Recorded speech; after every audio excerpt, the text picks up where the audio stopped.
जय भीम साथियों। आरएसएस प्रमुख मोहन भागवत का एक बयान आया है कि भारत में रहने वाले सभी लोगों का डीएनए एक है जो पिछले 40,000 सालों से भारत में रह रहे हैं। चलिए मान लेते हैं, उनका समर्थन करते हैं और बहुत अच्छी बात है कि एक इतने बड़े पद पे रहते हुए एक व्यक्ति ऐसा बयान देता है।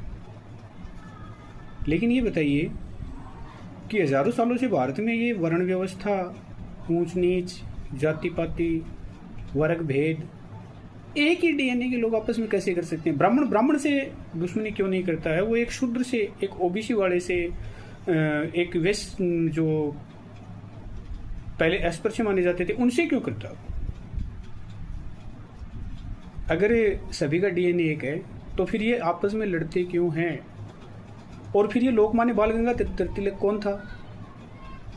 एक ब्राह्मण था ना, चितपावन ब्राह्मण। उसने कहा था कि ब्राह्मण भारत के निवासी नहीं है, वो उत्तरी ध्रुव से भारत में आए हैं। The Arctic home in the Vedas. Mandalay jail में उन्हीं का लिखा हुआ है, किसी दलित ने तो नहीं लिखा।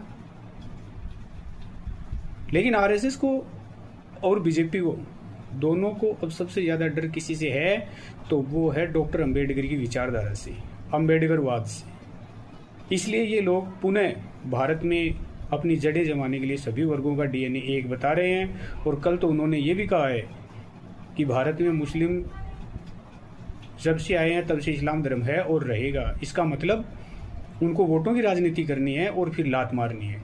इसलिए मेरा सभी बहुजनों से ये निवेदन है कि ऐसे लोगों को गंभीरता से न लें, अपना जो मिशन है उसको जारी रखें। अंबेडकरवाद ही इस देश में एक ऐसी विचारधारा है जो बहुजनों का कल्याण कर सकती है।